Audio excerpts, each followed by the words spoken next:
Bismillahirrahmanirrahim. Assalamualaikum warahmatullahi wabarakatuh. Innal hamdalillah nahmaduhu wa nasta'inuhu wa nastaghfiruh wa na'udzu billahi min shururi anfusina wa min sayyiati a'malina may yahdihillahu fala mudilla lahu wa may yudlil fala hadiya lahu. Asyhadu an la ilaha illallah wahdahu la syarika lah wa asyhadu anna Muhammadan abduhu wa rasuluh. Allahumma shalli ala Muhammad wa ala alihi wa sahbihi ajma'in. Amma ba'd. Faqala Allah ta'ala fil Qur'anil Karim, a'udzu billahi minasy syaithanir rajim. Qad aflaha man zakkaha wa qad khaba man dassaha. Shadaqallahul azim. Alhamdulillah, puji dan syukur kita panjatkan kehadirat Allah Rabbul Izzati yang terus-menerus mencurahkan rahmat kasih sayangnya kepada kita semua. Wabil khusus Allah telah menyempurnakan nikmatnya pada kita dengan nikmat iman dan Islamnya. Yang dengan iman dan Islam sajalah ya kita dihadirkan oleh Allah dalam majelis ilmu yang dimuliakan Allah ini ya. Dan mudah-mudahan kita berharap pada Allah agar majelis ilmu kita ini dicurahkan keberkahan, rahmat, ilmu dan hikmah ya, serta diberikannya iman kita. Allahumma anfa'na wa alimna ma yanfa'una wa zidna ilman.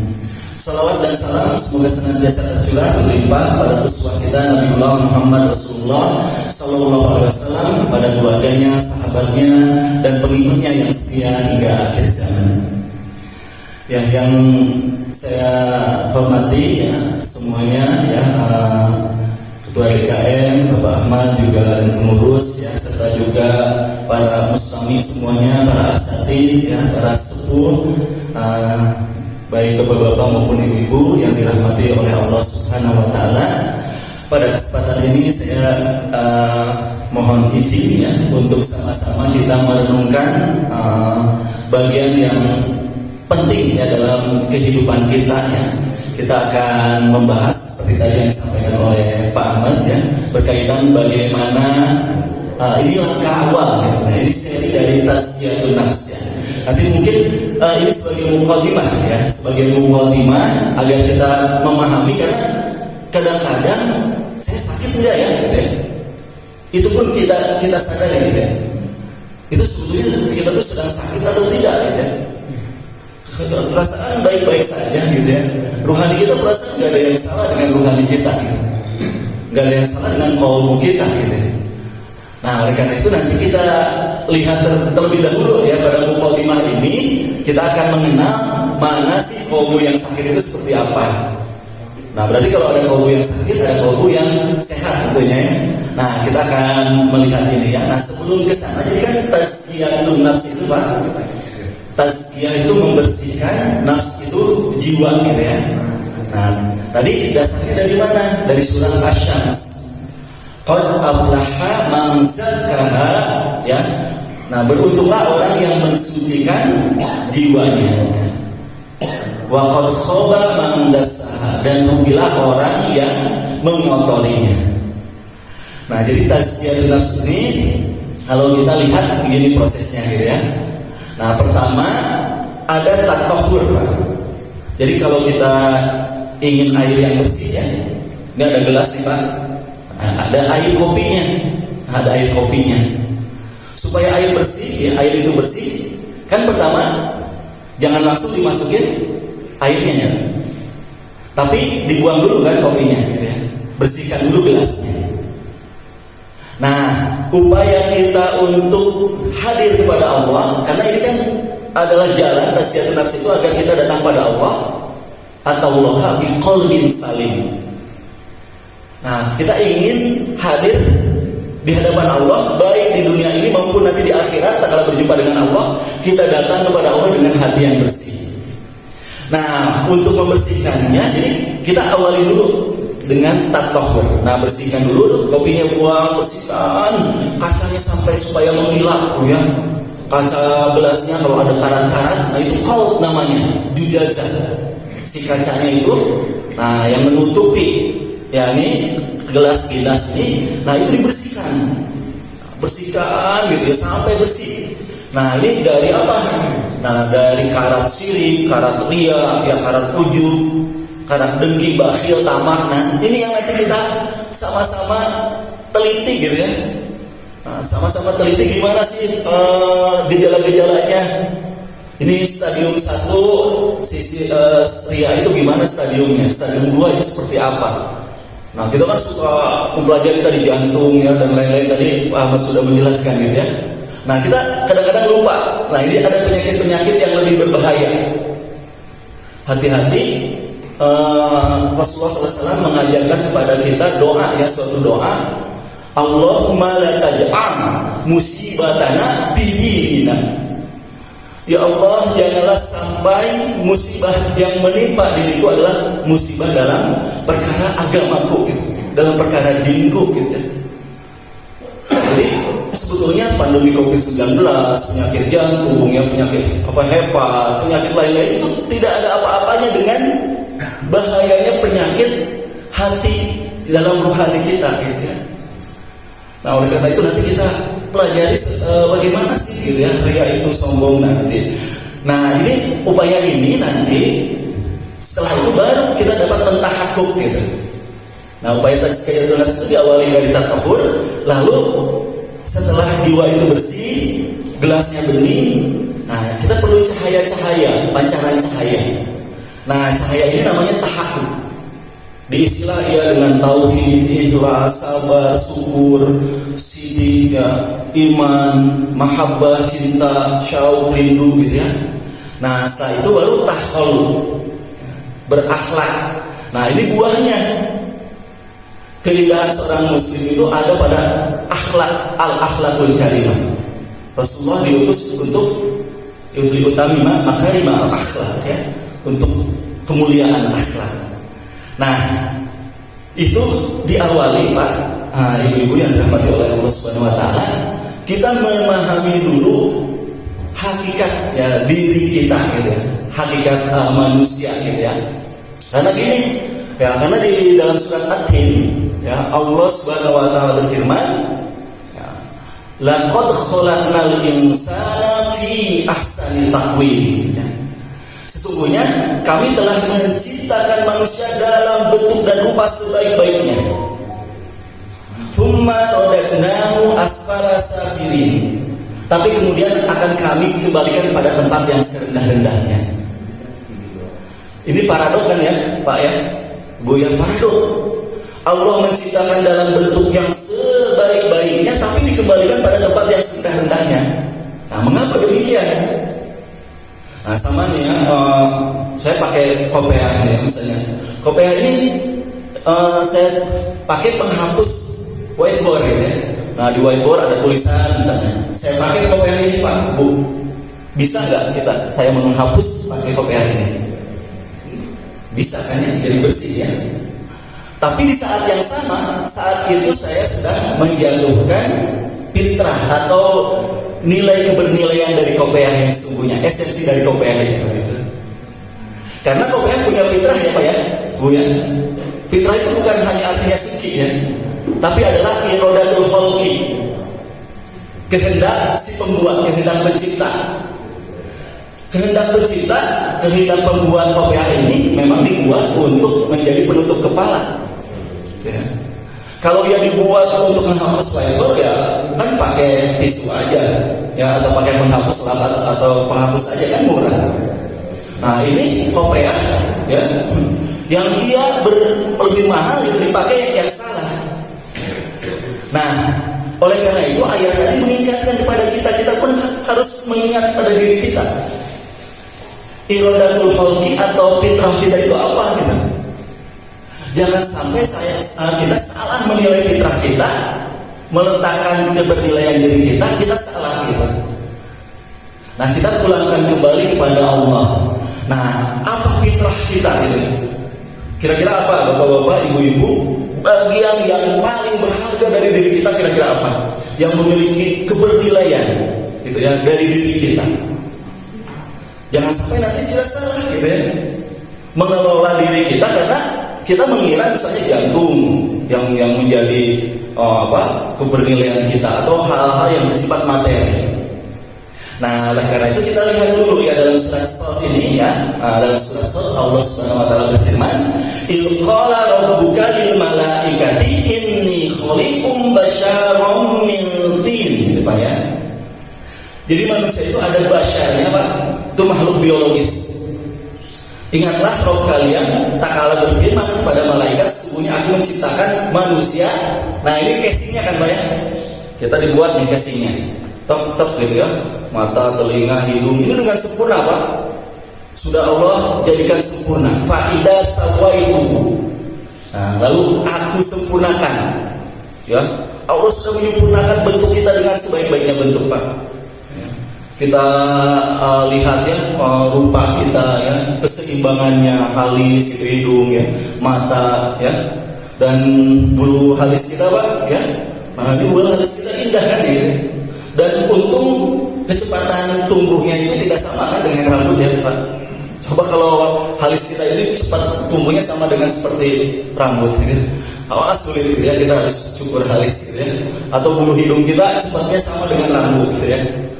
Nah, Allah menciptakan sudah pada ida sawaitu ya. Atau untung gigi kita tidak tumbuh seperti rambut gitu ya. Kalau tumbuh seperti rambut alangkah susahnya kita harus cari potong gigi gitu ya. Nah, ini casingnya Pak. Nah, tapi casing ini, nah dulu bapak-bapak ini kan pernah muda ya. Itu casing ini terus mengalami perubahan dan semakin lama dia semakin berkurang fungsinya. Dan di akhirnya dia akan hancur dimakan cacing, belatung, gitu ya, tanah yang fana. Nah, casing kita, materi kita ini fana gitu ya. Nah, itu satu Pak unsurnya ya. Nah, lalu wa nafakhtuhu fihi min ruhi. Dalam casing kita ini Pak, lalu aku tiupkan, Allah tiupkan di dalamnya min ruhi, dari ruh ciptaan Allah. Nah, kita dalam hati kita kan ada yang berbicara gitu Pak ya, ada yang memerintah dan selalu ia membisikkan ya, mengingatkan, memberi motif. Nah, itu ruh kita Pak. Nah, ruh inilah yang dia hakikat diri kita. Karena ruh ini tidak mengalami kematian. Nah, ruh ini ia akan mengalami saja perubahan kehidupan dari satu dimensi ke dimensi yang lainnya, tapi ia mengalami keabadian. Nah, sebetulnya ruh inilah yang dia menjadi esensi bernilainya diri kita di sisi Allah. Nah, nanti kita dipanggil oleh Allah dalam surat Al-Fajr, ya ayyatuhan nafsul mutmainnah, wahai jiwa yang tenang. Nah, ini jiwa kita, ruh kita, iman yang ada di dalam hati kita, itulah esensi kebernilaian seseorang yang itu sering kita lupakan. Nah, kita lebih banyak memikirkan hal-hal yang sifatnya materi kan, berhias diri kan. Tadi Pak Mas sering menyampaikan kalau penyakit sedikit aja ada apa, bisu, ada jerawat, ada apa gitu ya, atau pegal sedikit, batuk sedikit, wah kita resah gitu ya. Nah, kita lupa padahal inti kita, fitrah kita ini adalah iman gitu ya, dalam ruh ini. Jasad itu cuma jalan saja, wasilah saja. Ia dihancurkan. Sama dengan alam semesta Bapak-bapak, Ibu-ibu yang dirahmati oleh Allah Subhanahu wa taala, yang besar, yang luar biasa telah Allah ciptakan dengan kesempurnaannya, Allah hancurkan semuanya. Ya. Kenapa? Karena bumi, langit, alam semesta itu bukan esensi dari penciptaan. Kan langit Allah ciptakan bintang, bulan, matahari, ya, tumbuhan, ya, dan makhluk-makhluk lautan, gunung, semuanya itu diciptakan oleh Allah sebetulnya untuk menanamkan iman di dalam ruh kita ini. Jadi yang paling bernilai di sisi Allah itu iman yang ada dalam hati kita gitu. Nah, sehingga di surat Al-Hujurat ya Allah Subhanahu wa taala berfirman, "Walakinnallaha habbaba ilaikumul iman." Tetapi Allah menjadikan kamu cinta kepada keimanan. Wa zayyanahu fi qulubikum, ya. Kemudian menjadikan keimanan itu indah di dalam hati. Nah, ini jadi iman yang ada dalam hati ya. Ini iman ini nanti memancarkan berbagai cahaya ya, cahaya-cahaya amalan-amalan hati. Nah, inilah yang sebetulnya iman inilah yang esensi diri kita gitu. Ada di dalamnya sabar, syukur, tawakal, mahabbah, gitu ya, taubat, waro, ikhlas, takwa. Nah, inilah sebetulnya esensi fitrah kita gitu. Kebenilaian kita di sisi Allah. Nah, kita berarti harus memeriksa terus nih bagaimana ruh kita gitu ya. Bagaimana mahabbah cinta kita pada Allah, bagaimana rasa syukur kita pada Allah gitu ya. Nah, oleh karena itu Ibnu Mas'ud radhiyallahu anhu dalam aktarnya beliau mengatakan innallaha yu'ti dunya may yuhibbu wa man la yuhibbu. Kalau dunia ya, Allah memberi kepada orang yang Allah cintai maupun tidak gitu ya. Nah, tapi wala yu'til imana illa may yuhibbu. Tapi Allah memberikan iman itu hanya kepada yang Allah cintai. Nah, jadi kita mencari iman, gitu. Kita mencari syukur, kita menghidupkan, memelihara, menjaga hati itu sebetulnya hakikat hidup kita ini. Ya. Itulah ibadah yang harus kita cari sebaik mungkin, ya bermulia, ya bersungguh-sungguh, gitu ya. Nah, ini kata Syekh Ibnu Athaillah As-Sakandari rahimahullah dalam kitab Al-Hikam, gitu ya. Mata rozaqat ta'ah wal ghina bihi anha fa'lam annahu qad asbagha 'alaika ni'amahu dhahiratan wa batinatan. Ketika Allah memberkatimu gitu ya dengan ketaatan kepadanya. Nah, bapak-bapak, ibu yang dirahmati oleh Allah Subhanahu wa taala hadir untuk menjalankan sholat sunnah ya, qauliyah subuh, berjamaah subuh, selepas itu berzikir, munajat kepada Allah ya. Lalu kita bermajelis ilmu. Ini kata Ibnu Athaillah ini ketika Allah memberkatimu dengan taat kepadanya dan merasa cukup dengannya, maka ketahuilah bahwa dunia telah menyempurnakan nikmat-nikmatnya kepadamu secara lahiriah maupun batinnya. Inilah nikmat iman, nikmat terbesar. Tak kalah cahaya-cahaya Allah, ayat-ayat Allah melimpah kepada hati kita. Nah, inilah yang kita harus betul-betul cari. Nah, Bapak, Ibu-ibu yang dirahmati oleh Allah Subhanahu wa taala. Nah, ini kan nanti ya kita ingin berjumpa dengan Allah seperti dalam surat Asy-Syu'ara ya. Yauma la yanfa'u malun wala banun. Hari di mana tiada berguna nanti ya. Baik itu harta maupun anak-anak illa man atallaha biqalbin salim. Kecuali yang datang kepada Allah dengan hati yang bersih. Nah, jadi kita lihat dulu supaya kita sadari penyakit itu apa gitu. Kapan hati kita lagi sakit itu seperti apa sih? Kita kenali dulu hati yang sehatnya gitu. Ya, hati yang sehat seperti apa? Nah, kenapa? Karena kadang-kadang ya mayit ngerasa nggak bahwa dia sedang sakit. Atau misalnya kadang-kadang seorang yang sakit itu ya kehilangan daya sensitivitasnya gitu. Ya, baal itu bahasa Indonesia apa Pak Ibu? Baal. Kebal. Bukan, baal itu mati rasa ya. Nah, mati rasa gitu ya. Baal itu mati rasa gitu. Karena dia mati rasa, dia ditusuk, dia apa juga enggak terasa. Nah, oleh karena itu kita kenali dulu sekarang berkaitan dengan qalbun salim ya. Nah, jadi ada qalbun salim, ada qalbun marid ya. Dalam surat Al-Baqarah ayat 10, fi qulubihim maradun. Dalam hati mereka ada penyakit.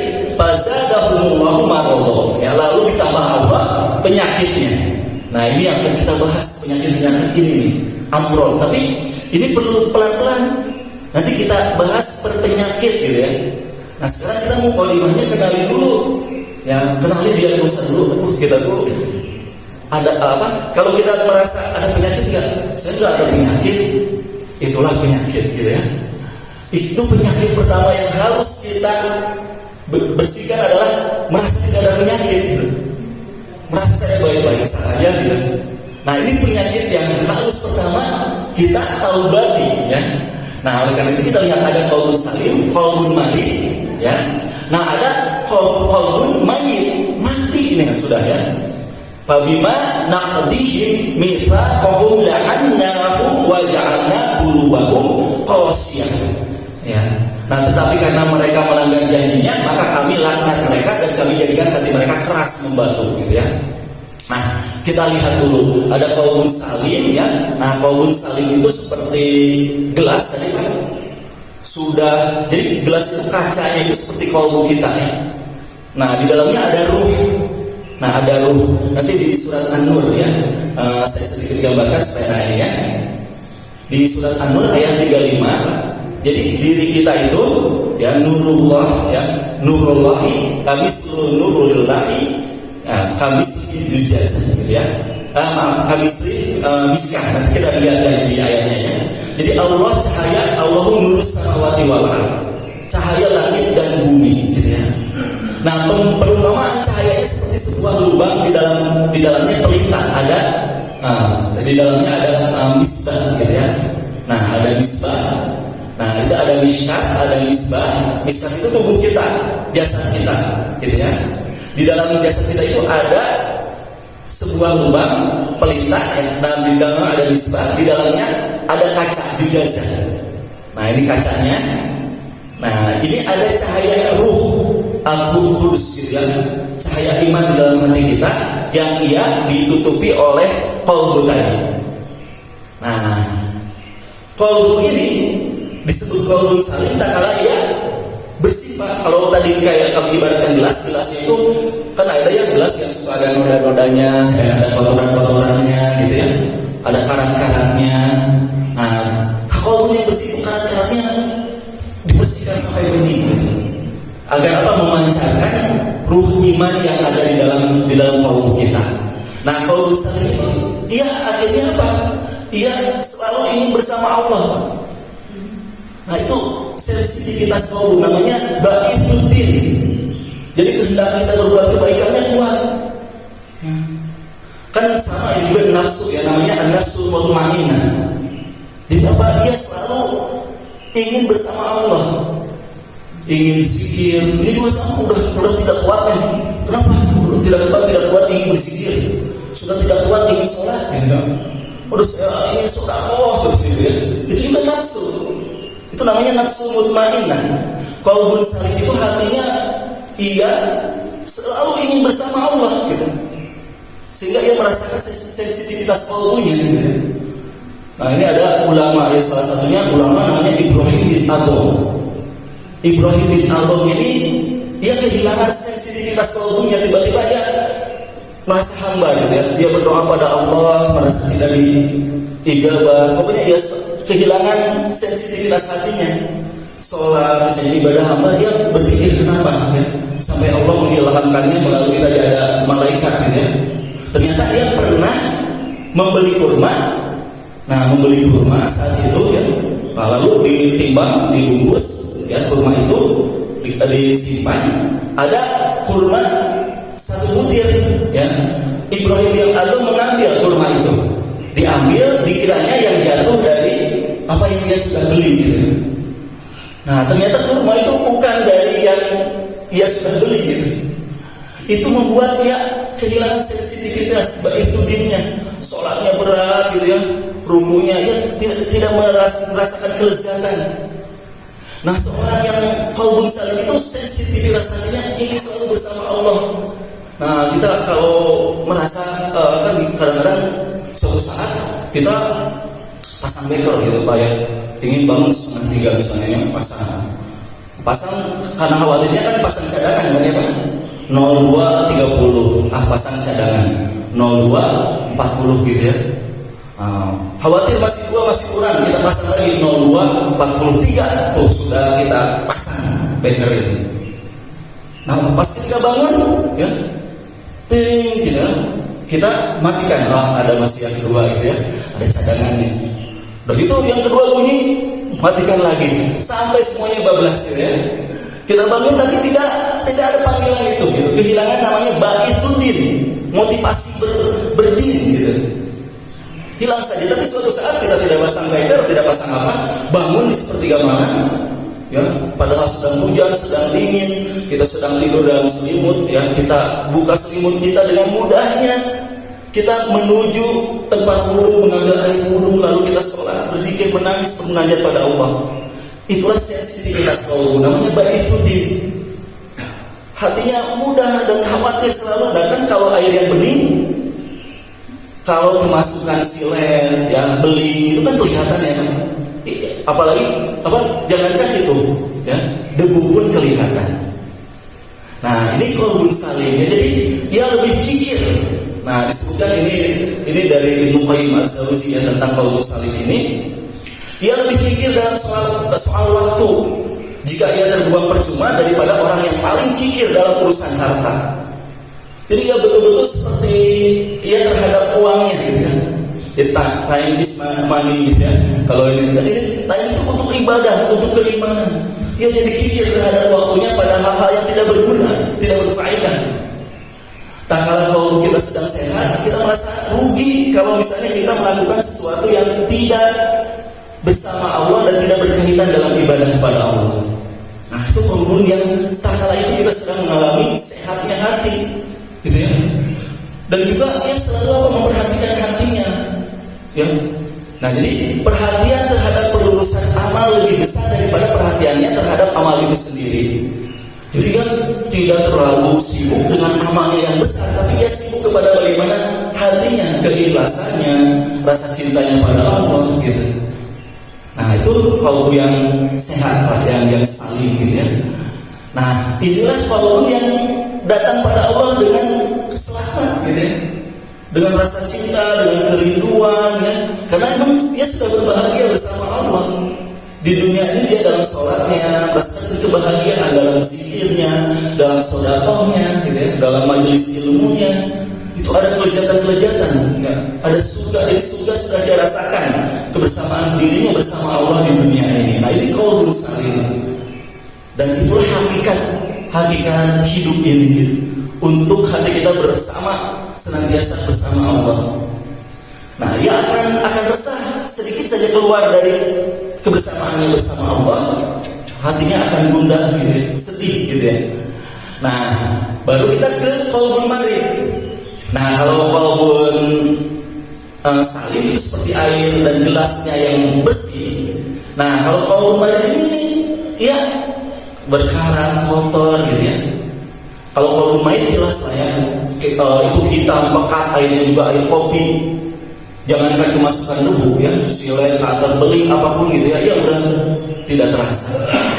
Nah kalau qalbun marid, ia tidak merasa sakit dengan luka-luka keburukannya. Ya dia tadi mati rasa, baal gitu ya. Nah itu dia malah mengatakan sesuatu yang menyakiti hati saudaranya. Dia berlaku zalim kepada saudaranya ya. Kan kata-kata itu gitu ya. Memang kan lidah tidak bertulang ya. Mudah saja kita mengatakan satu kata-kata keluar dari mulut kita yang kita tidak tahu, padahal itu berbekas pada orang gitu ya, sampai dipikir sampai seminggu, 2 minggu, ya mikirkan apa yang kita katakan. Kitanya sudah lupa kemana gitu ya. Nah seorang yang qalbun marid, lisannya mengatakan sesuatu yang menyakiti hati saudaranya, lisannya mengucapkan sesuatu apapun ya yang itu tidak Allah ridhoi, ya sudah biasa saja gitu ya. Nah, ia bahkan melakukan kemaksiatan ya. Nah, itu ia perbuat tanpa rasa penyesalan, ataupun ia meninggalkan amalan-amalan yang sunnah ya, dia merasa tidak menyesal gitu ya. Tak kala ia tidak melakukan amalan-amalan yang sunnah. Ia tidak sholat berjamaah misalnya ya. Nah, ia tidak merasakan penyesalan dalam hatinya. Nah, saat itu adalah qalbu kita sedang qalbu yang sakit. Dan qalbu yang sakit sama dengan fisik yang sakit Pak ya. Kalau kita sedang sakit, terus dihidangkan makanan yang enak ya. Makanan yang enak, tapi kita sedang sakit, tetap saja gitu ya, maka kita tidak enak memakannya, tidak berselera ya. Nah Itu kehilangan nafsu makan, kehilangan selera. Nah, sama dengan hati yang sakit. Kalau kita, padahal Quran itu berat nggak Pak? Kertasnya itu berat nggak? Kan ringan gitu ya. Tapi bagi kaum yang lain itu Quran itu gitu ya, berat, mendekatinya aja berat. Yang membuka untuk beberapa ayat saja gitu ya, cepat ingin segera gitu. Nah, kalau yang kemarin ini dia tidak mau mengkonsumsi makanan rohani, ya tidak nafsu pada hal tadi zikir, nasihat, ayat-ayat Allah, zikir, dia kehilangan motivasi dirinya, sensitivitasnya gitu dalam perbuatan kebaikan. Nah, saat itulah ya saat hati di mana dia yang kehilangan ya selera pada ayat-ayat Allah ya kepada kebaikan, itu kita sedang sakit. Dan salah satu tanda lagi dari qalbul marid, nah gitu ya. Ini bapak-bapak ini penduduk mana Pak Bu? Penduduk mana? Penduduk Wonosari ya. Nah,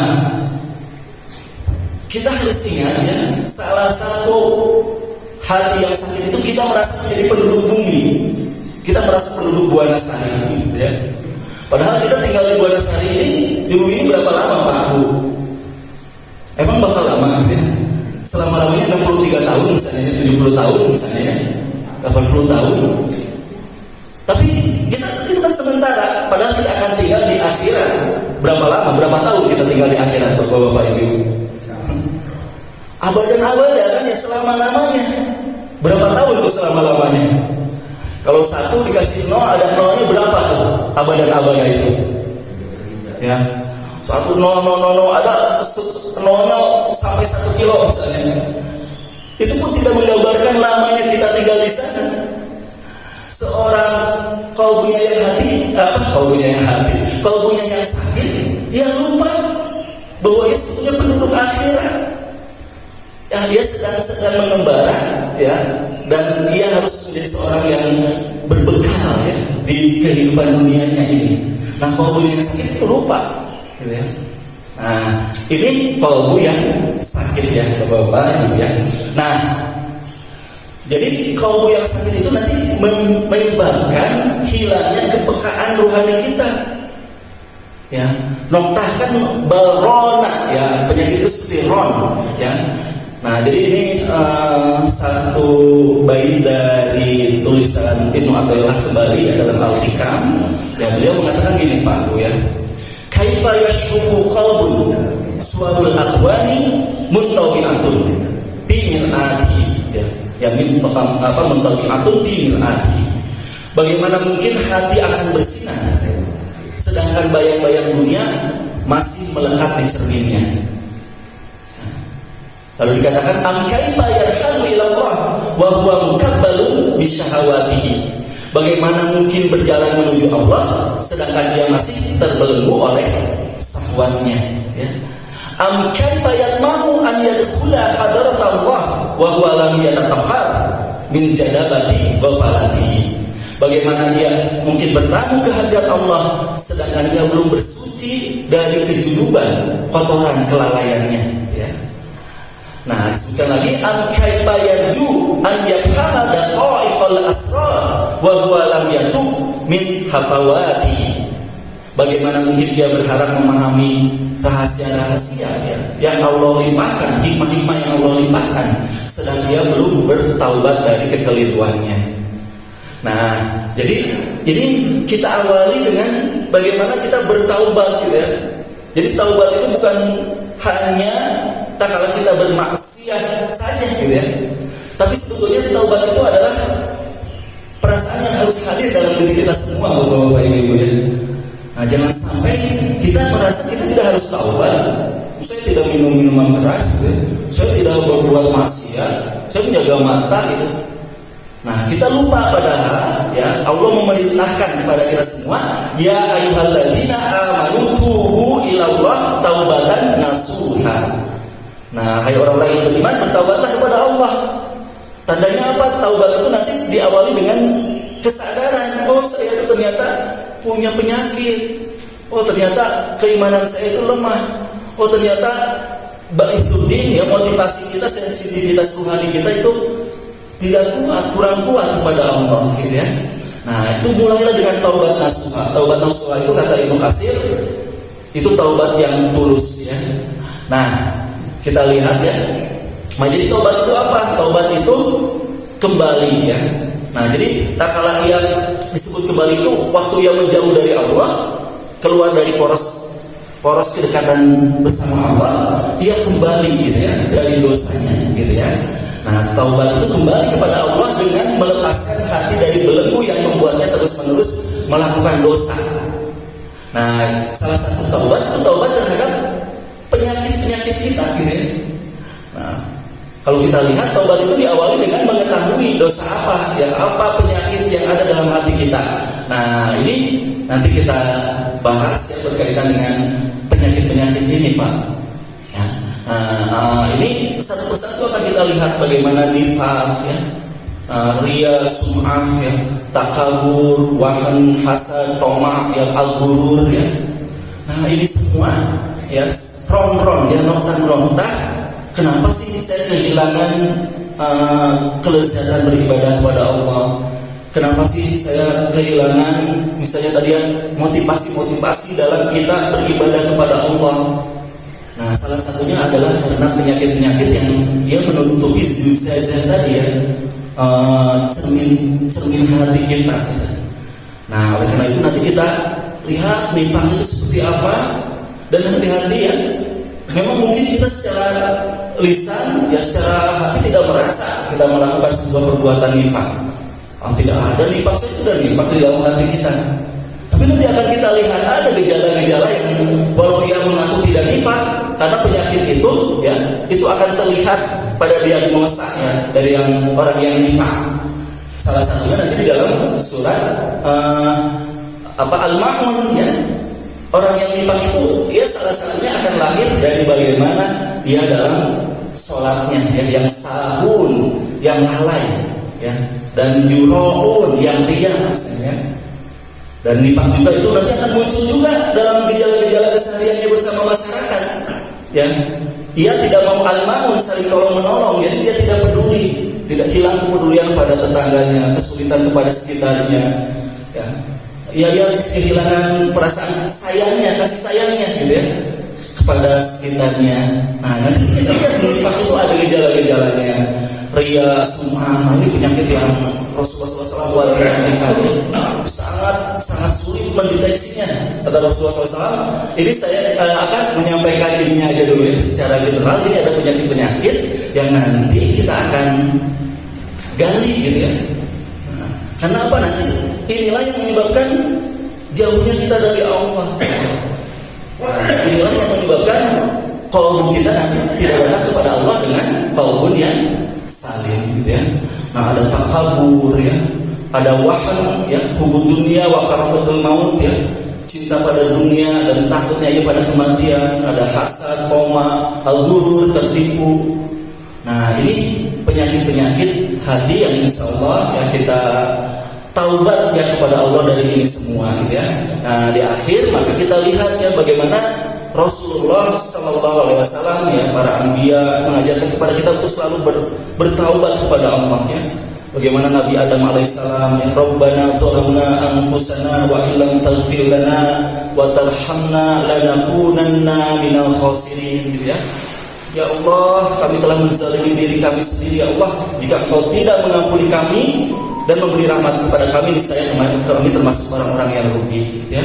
Dan kita lihat juga Rasulullah SAW bertaubat gitu ya. Kita lihat di dalam hadis, wallahi demi Allah, Rasulullah sampai bersumpah ya, Inilah astaghfirullah wa atubu ilaihi. Demi Allah ya, Rasulullah SAW yang maksum, yang paling dekat dengan Allah, yang paling dicintai oleh Allah, manusia teragung termulia, yang terjaga ya, yang wawadhna anka wizrak, diangkat dari Allah ya, diangkat oleh Allah ya beban-beban dosanya ya.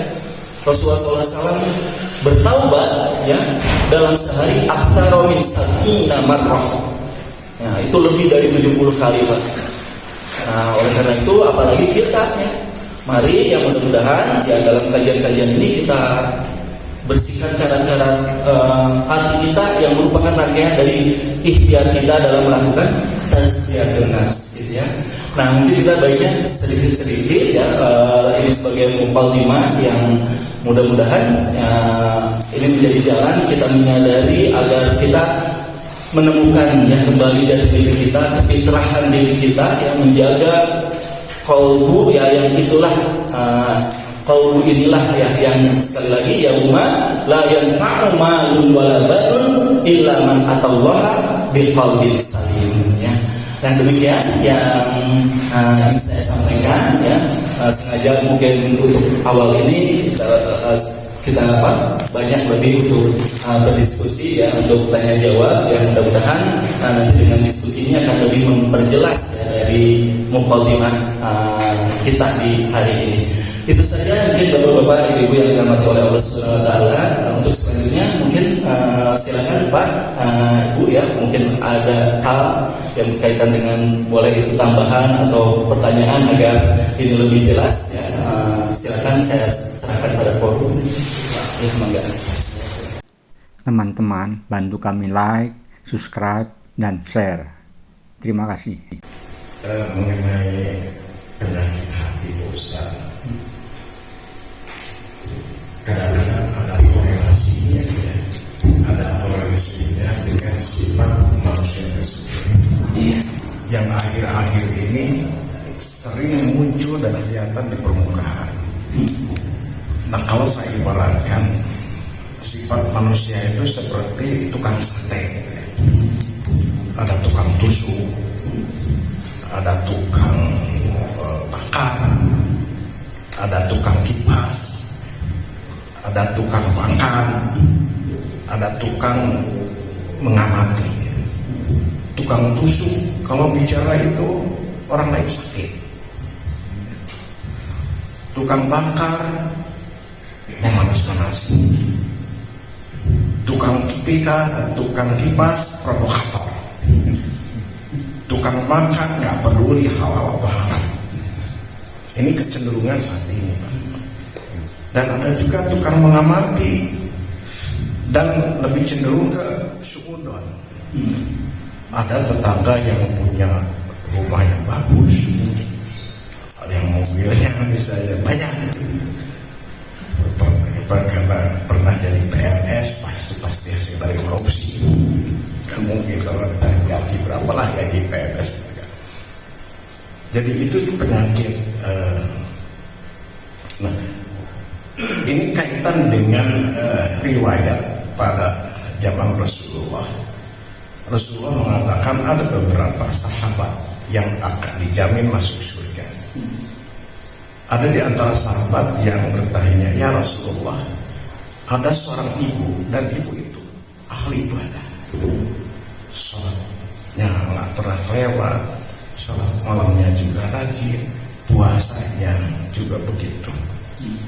Kenapa dia tidak dijamin, tidak termasuk orang yang dijamin akan masuk surga? Tapi dalam MRI-nya Rasulullah, dalam pengamatan Rasulullah, dia akan masuk neraka. Dan kenapa? Karena dia punya penyakit hati, yaitu suka menyakiti tetangga. Kalau ngomongnya seperti tukang sate itu.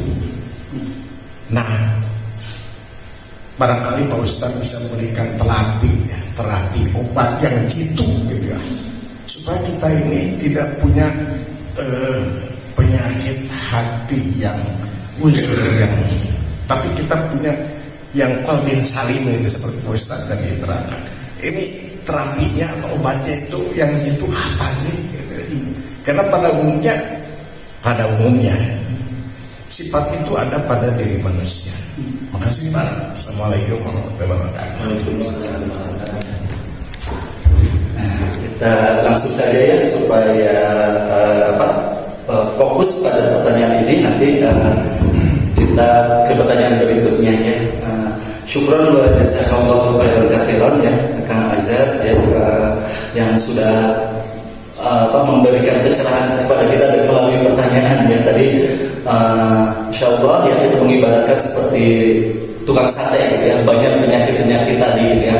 Nah ini terapi seperti apa gitu ya, agar ini terapi yang ternyata tadi ibu-ibu di zaman Rasulullah SAW tadi ya, ibadah yang baik yang ia tunaikan dengan baik gitu ya, tapi ia kehilangan maknanya ya, sehingga ibu ini punya penyakit hati yang ia menyakiti tetangganya gitu ya.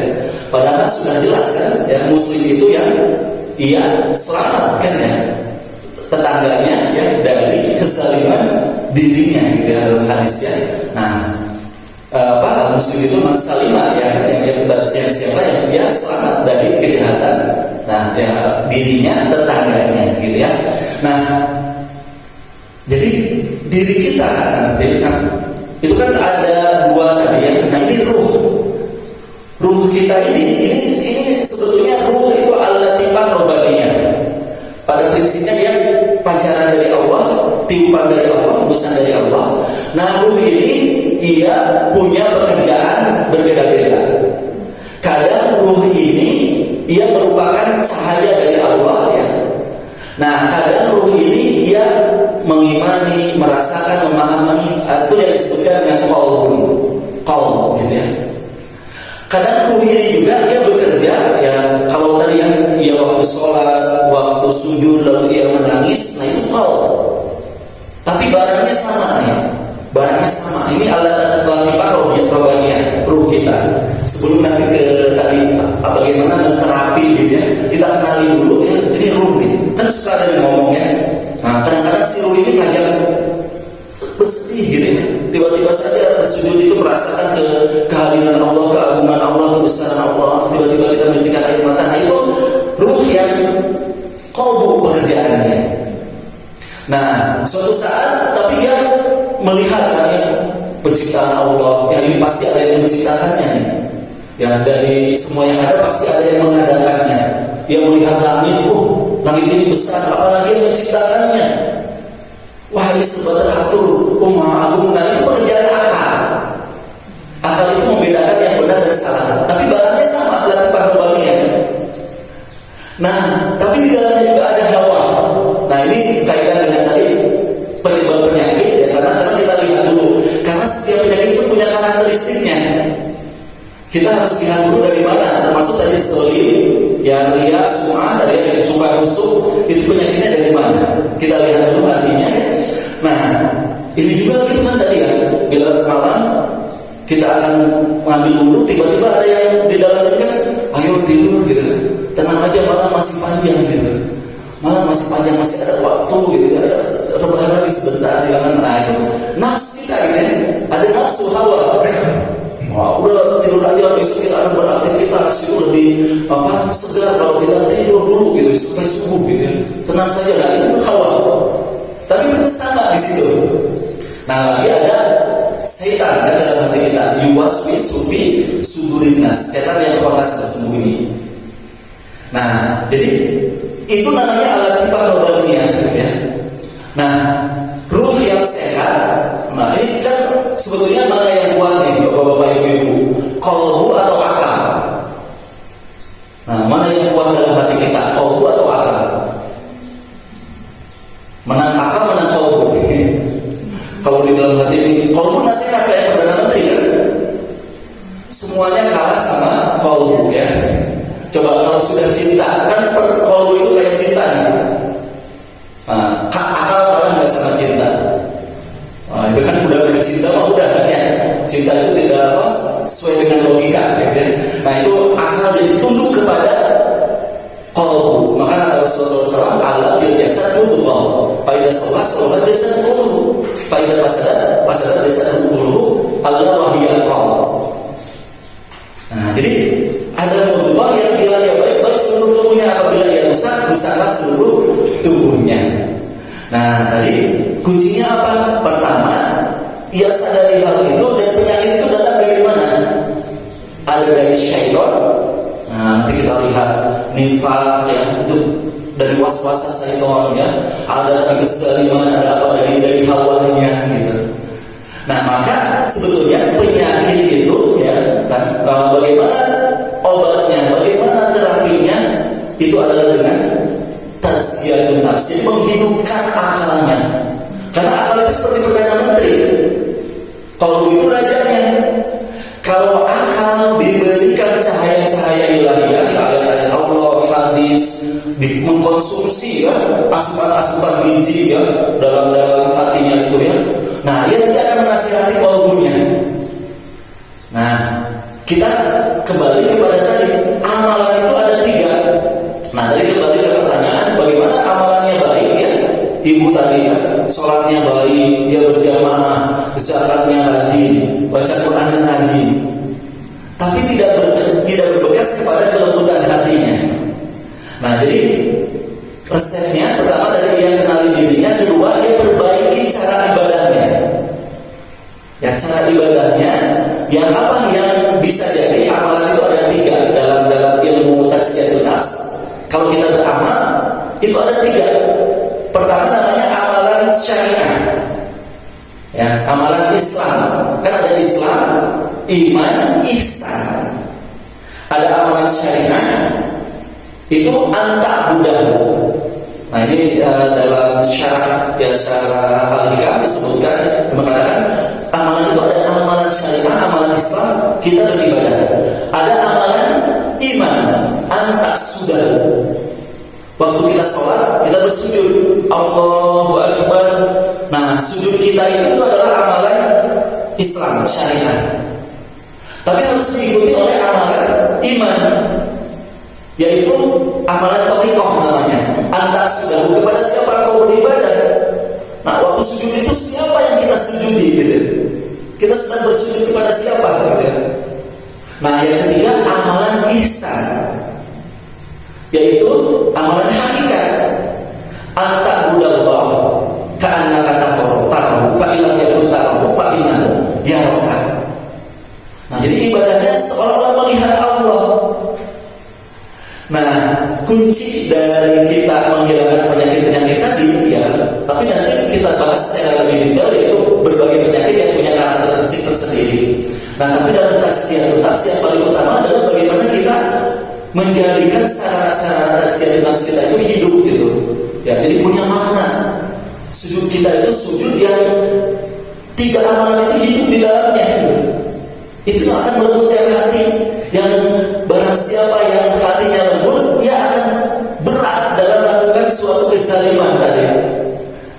Kezaliman tidaklah lahir dari seorang yang hatinya lembut, beriman pada Allah, ya, mengenal Allah gitu ya.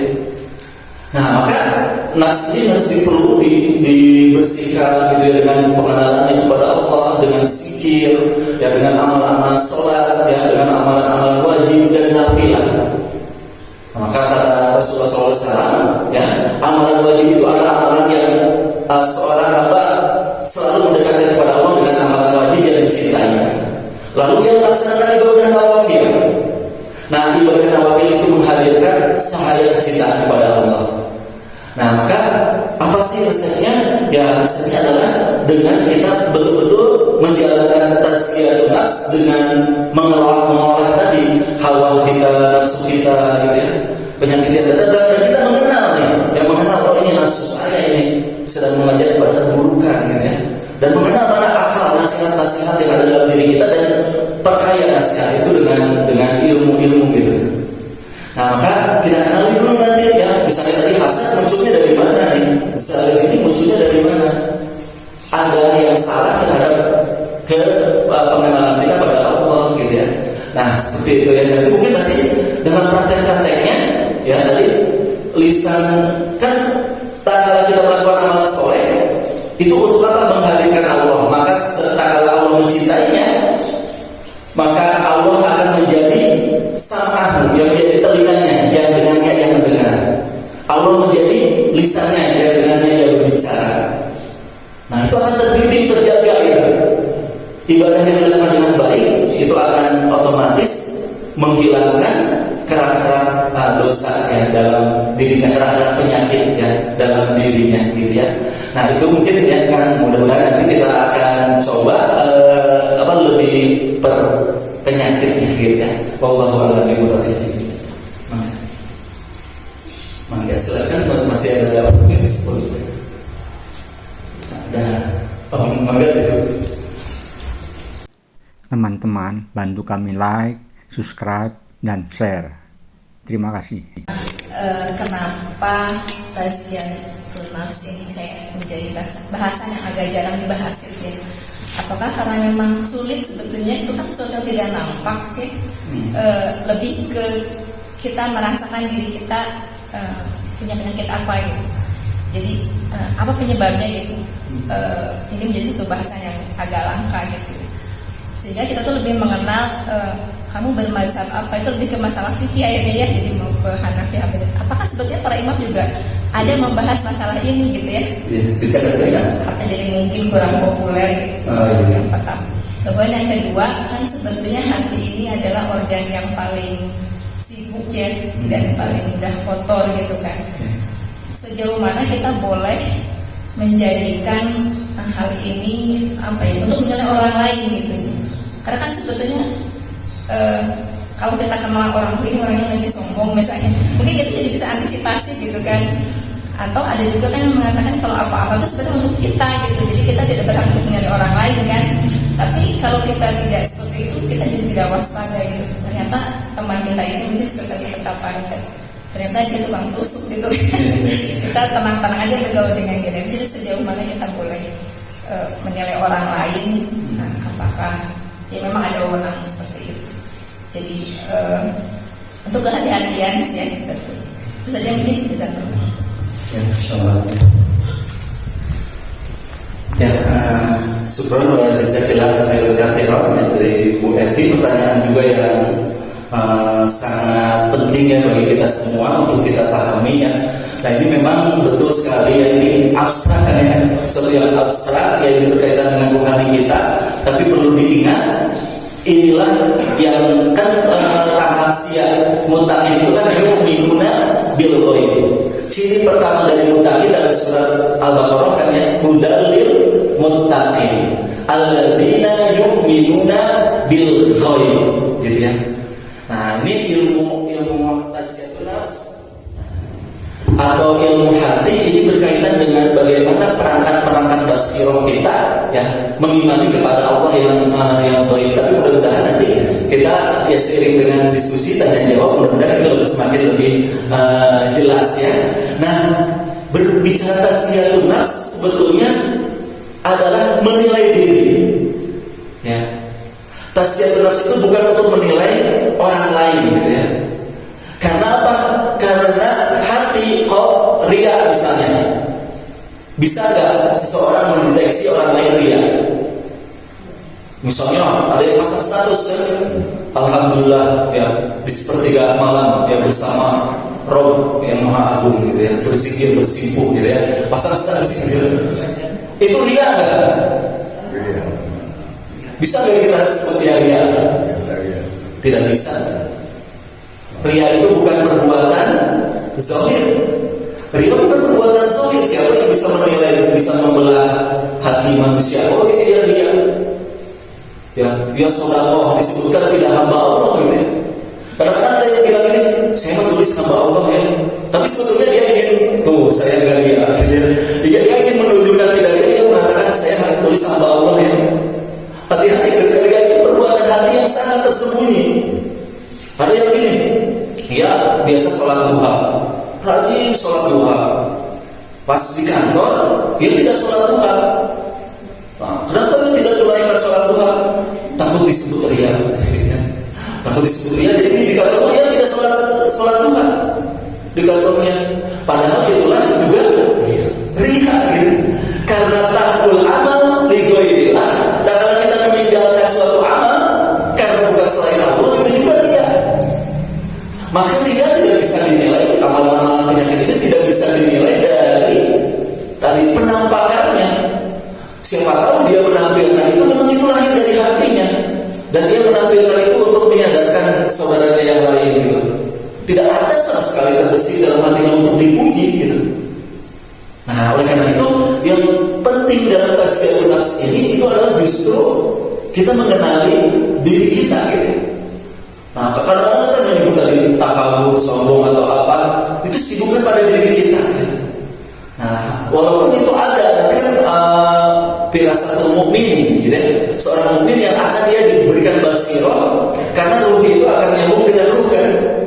Ruh itu akan menyambung dengan ruh, akan melihat, berinteraksi, pas bicara ngobrol, terasa kan ya antara yang sama kecintaannya pada Allah pas ngobrol, yang diobrolkan apa, kan sama ya, bukan misalnya penggemar Vespa, gitu. Oh, pas di jalan ada yang Vespa langsung kan menolong gitu, nggak kenal juga langsung tiba-tiba jadi ada komunitasnya gitu ya, itu ada nyambung kan langsung ya. Saya tadi Vespa udah ganti helmnya, ini racing gini, ngobrol rame gitu kan ya. Nah sama yang ia punya kesamaan ya, kalau saling yang ia mencari kecintaan kepada Allah akan menemukan kontak-kontak yang sama gitu. Nah tapi itu jangan sampai jadi judge gitu ya, jadi apa, suatu pemutus gitu ya. Karena yang penting dari tazkiyatun nafs itu mengobati hati kita, sibuk kepada diri kita gitu. Yang lebih banyak sibuk kepada diri kita gitu ya. Wah gimana nih kita masih, ini ada masih hasad nih saya kok tiba-tiba kalau tetangga, mobilnya baru, ini kok di hati kepikiran terus gitu ya.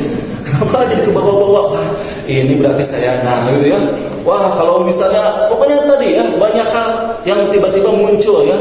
Tiba-tiba sudah dari masjid, sudah ini ya, atau sudah ceramah saya misalnya ya, kok pendengarnya nggak ada yang muji gitu ya. Tiba-tiba gitu ya, kecewa dengan tidak dipuji misalnya. Wah saya sudah masak bagus, sudah ini, tapi nggak muji saya gitu. Nah itu muncul penyakit-penyakit itu dalam diri kita, namanya sibuk.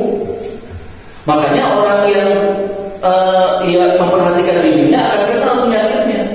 Kalau dia sibuk dengan orang lain, yang lupa ya pada penyakit yang ada dalam hatinya gitu. Nah oleh karena itu tadi betul ya, salah satu suudzon itu hal yang tadi akan sudah sampaikan ya, satu bagian penyakit yang harus kita juga hilangkan dalam diri kita gitu ya. Karena seorang yang hatinya ada penyakit bahkan melihat orang dengan penyakitnya itu gitu ya. Nah itu mungkin ya wallahu a'lam bishawab. Mangga.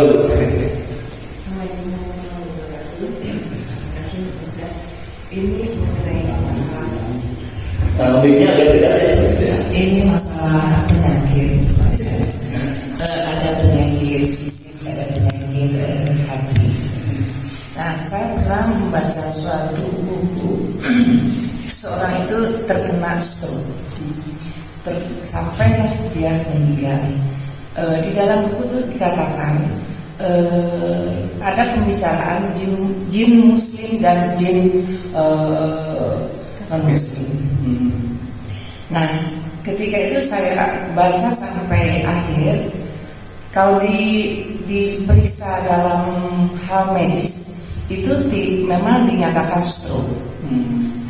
Tetapi dalam pembicaraan jin muslim dan jin non muslim ini ternyata itu adalah perbuatan jin non muslim.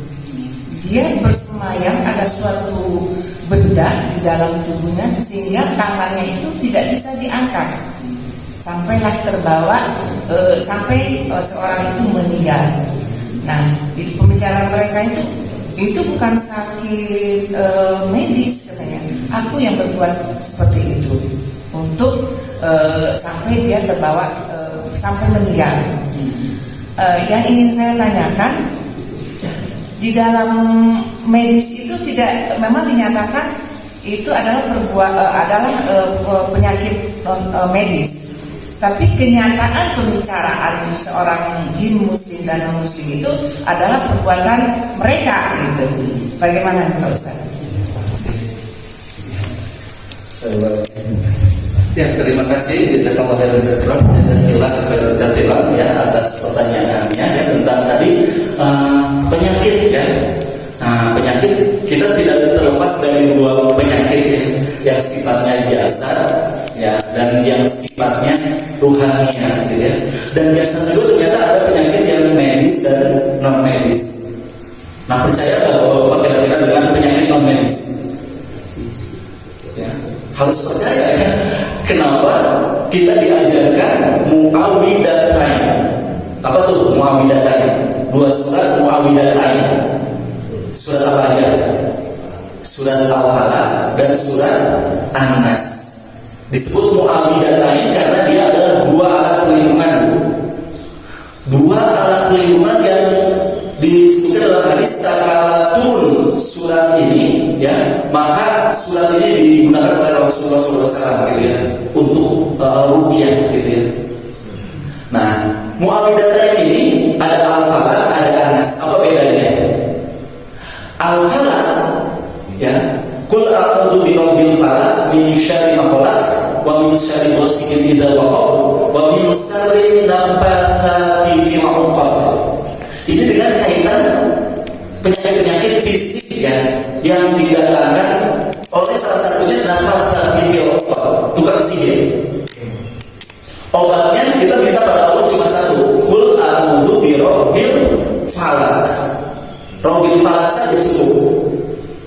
Tapi di surat Anas, ya ini obat, ini Imam Al-Razi mengatakan Al-Falaq adalah satu obat untuk 3 penyakit. Anas adalah 3 obat untuk 1 penyakit.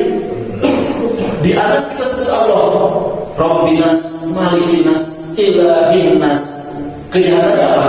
Min syarril waswasil khannas. Nah, dan kejahatan nanti kita bahas satu-satu ya. Sekarang yang lahir dari tadi non medis, nafatsati fil 'uqad atau dari jin, ya. Kan sudah jelas di surat Abama kafara Sulaiman walakin kafara ya yu'allimuna an-nasa syi'ra, ya. Nah, jadi apa? Tidak kafir Sulaiman, tapi ada yang mengajarkan sihir. Ada sihir memang gitu. Dan salah satunya nanti penyakit itu ada yang di hadis Rasulullah ini, ada yang datang dari ain, ya. Nah, nanti penyakit ain kata Rasulullah ya. Nah, saya juga pernah ya ada dari Saudi Arabia, anaknya itu tiba-tiba kena dia sakit, anak itu lucu gitu. Ini kisah nyata saya sendiri mengalami, dia dari Saudi ya.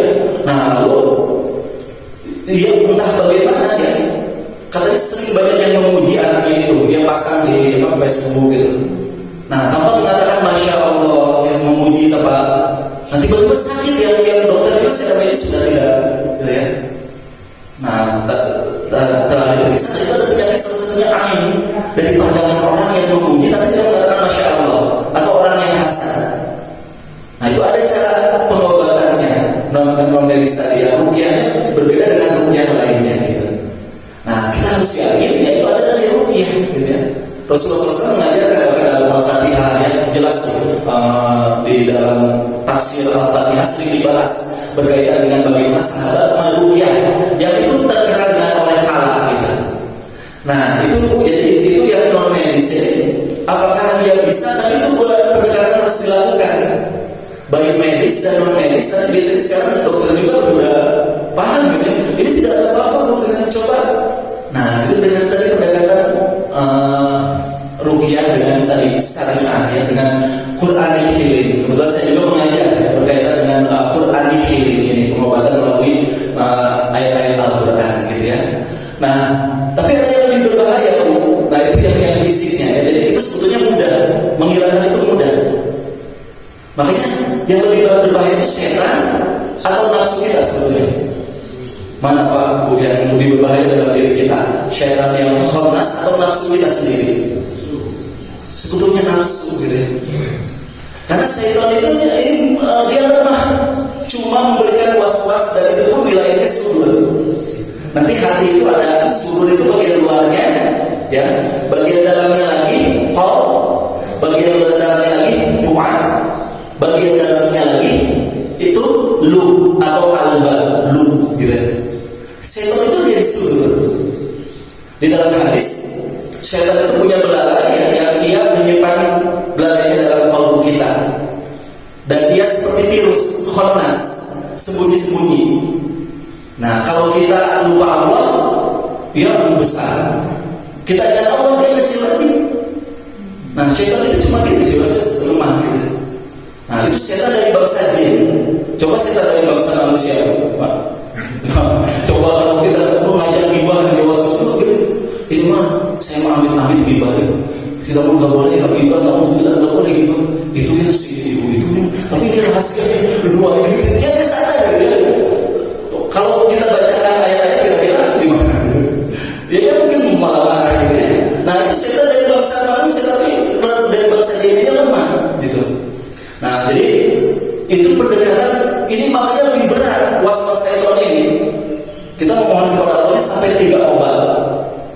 Jadi syaitan atau jin ini, kafir tadi, bisa mencelakakan kita dari sisi fisik maupun dari sisi hati, ya, rohani dalam diri. Dan justru yang berbahaya itu yang merusakkan kita dalam sisi diri kita. Dan pada sisi fisik itu mudah, insya Allah ibu-ibu bapak-bapak juga bisa melakukan tadi ya, ruqyah tadi ya. Karena keimanan itu akan dengan sendirinya menghilangkan pengaruh-pengaruh buruk tadi sihir.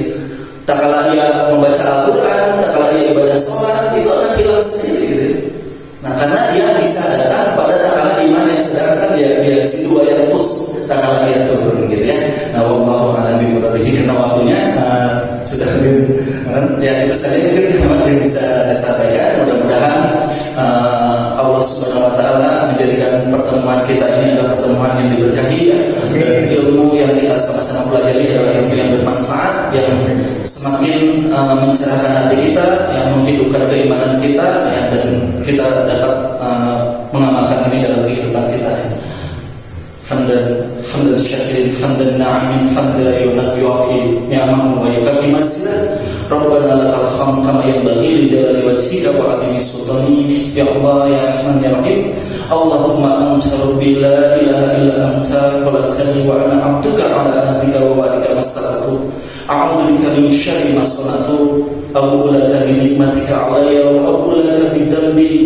Faghfir li dhunubi fa innahu la yaghfiru dhunuba illa anta ya Allah ya Rahman ya Rahim. Rabbana atina fid dunya hasanah wa fil akhirati hasanah wa qina adzabannar. Subhana rabbika izzati amma yasifun wassalamu walhamdulillahi rabbil alamin. Wabillahi taufiq wal hidayah.